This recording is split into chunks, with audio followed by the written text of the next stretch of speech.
नमस्कार मंडळी, up to date किचनमध्ये तुमचं स्वागत आहे.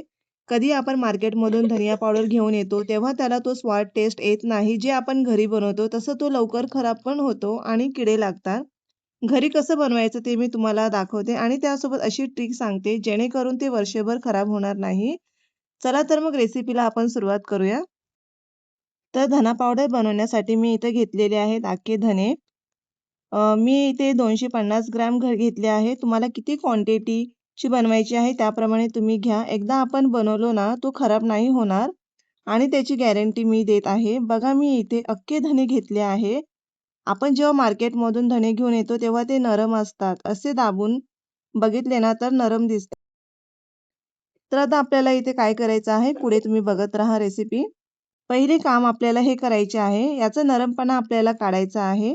त्यामुळे आपले धने पावडर खराब नाही होणार आणि वर्षभर टिकून राहील. जो आपण मार्केटमधून धने पावडर घेऊन येतो ना, त्याला अशी टेस्ट राहत नाही.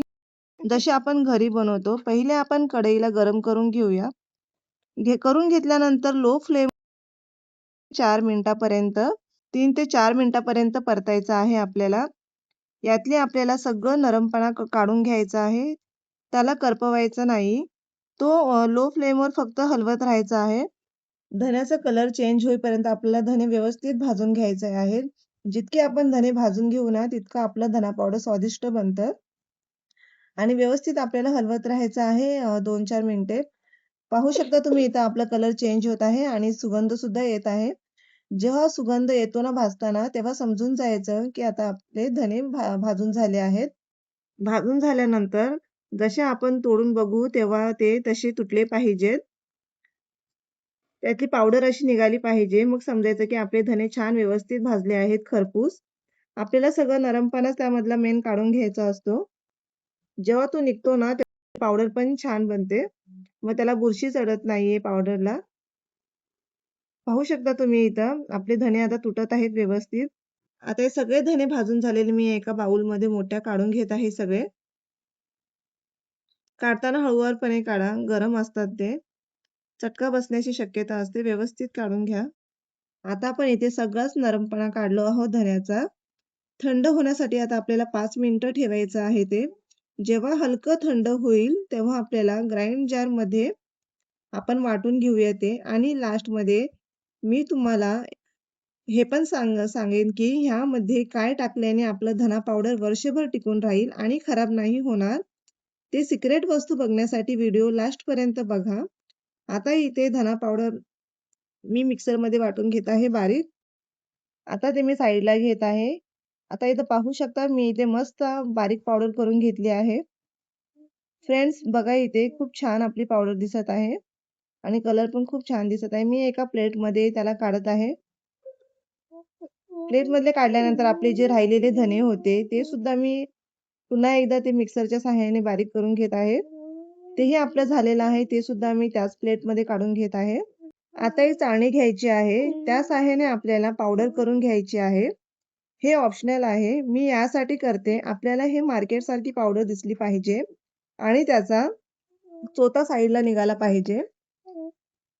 तो छान नाही लागत डायरेक्टली आपण जर पावडर करून ठेवली तर. यासाठी हे मी करत आहे. इथे बघा मी सगळं छान पावडर बनवून घेत आहे. चाळणीच्या सहाय्याने इतकी छान मी पावडर करून घेतली. आधी आपली पावडर कशी होती आणि चाळणीच्या सहाय्याने करून घेतल्यानंतर आपली पावडर कशी दिसत आहे.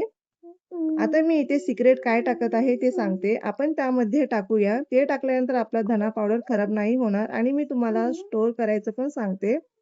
इथे बघा मी इथे 1 चमचा मीठ घेतले आहे. त्यामध्ये मीठ टाकल्याने आपला धना पावडर बिलकुल खराब नाही होणार. किडे पण नाही लागणार आणि वर्षभर टिकणार. हे बनवून बघा. मार्केटपेक्षा पण त्याचा वास, सुगंध खूप छान येत आहे. जे बाहेर मिळतं ना त्यामध्ये आपल्याला हे स्टोअर करायचं आहे. स्टोअर केल्याने आपली धना पावडर वर्षभर टिकून असते. एअर कंटेनरमध्ये आपल्याला हे स्टोअर करून ठेवायचं आहे. जेणेकरून त्यामध्ये हवा नाही गेली पाहिजे. व्यवस्थित आपला मसाला टिकून राहतो. तर मित्रांनो, आजची रेसिपी तुम्हाला कशी वाटली ते कमेंटमध्ये नक्की सांगा. तुमचा प्रत्येक लाईक, कमेंट आणि शेअर मला आणखी छान रेसिपी घेऊन येण्यासाठी प्रेरणा देतो. जर तुम्ही अजून आपल्या चॅनेलला सबस्क्राईब केलं नसेल, तर आता सबस्क्राईब करा आणि बेल आयकॉन दाबा म्हणजे नवीन रेसिपीचे नोटिफिकेशन सर्वात आधी तुम्हाला मिळेल. तुमच्या प्रेम आणि पाठिंब्यासाठी मनापासून धन्यवाद. पुन्हा भेटूया एका नवीन सोप्या आणि स्वादिष्ट रेसिपीसह. तोपर्यंत काळजी घ्या, आनंदी राहा आणि स्वादिष्ट पदार्थ बनवत राहा. धन्यवाद मंडळी.